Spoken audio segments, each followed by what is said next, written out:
My name is Bernard Chiketo. I'm employed by the Daily News as a Manicaland provincial correspondent. My experience with female sources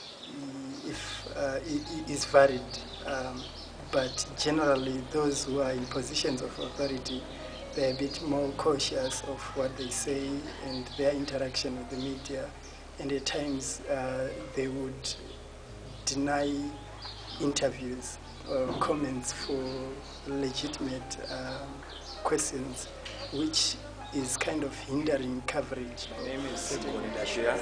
I'm a correspondent for the Manica Post.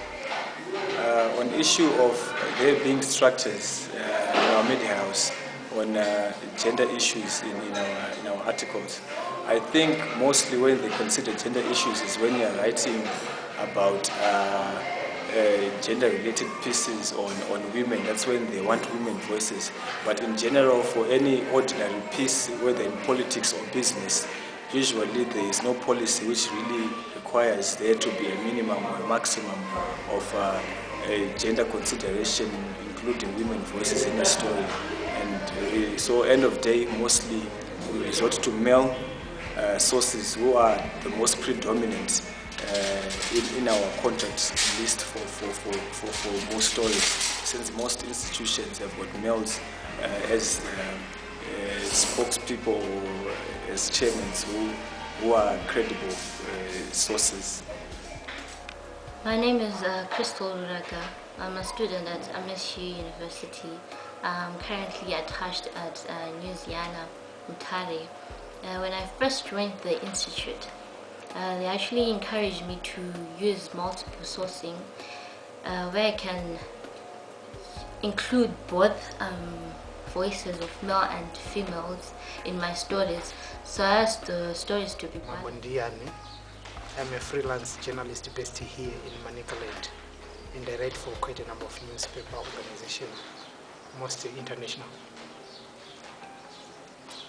Okay, my expectation, especially when it comes to female sources, from our discussion here, we've realized that some female sources are not comfortable, especially communicating with the journalists, especially after hours. But as a journalist, I expect a source to be available 24/7, female or no female. So I expect a female source to be aware that a journalist has got deadline, and those deadlines might be well into the night, and the journalist can phone anytime. So at times the best way to, especially to communicate, especially with the journalist, is for the husband to understand that his wife is a source, and the journalist can phone anytime, anywhere, asking for a comment. So that's one of my major expectations. My source should be available 24/7. When I want the information, I should be able to call and get the information, whether the source is a female or a male. But with female sources, this has been a major problem because some sources cannot accommodate journalists, especially, say, after business hours. My name is Tari Roguira. I'm a reporter at News in Mutare. I think Gender Media Connect should create a platform for women sources to meet with journalists, for them to know what we want from them and for them to know what they should give to us. Done is there's need to orient female sources, especially those who are in authority, to understand how the media operates and how much information they can share with the media and how much they can trust the media.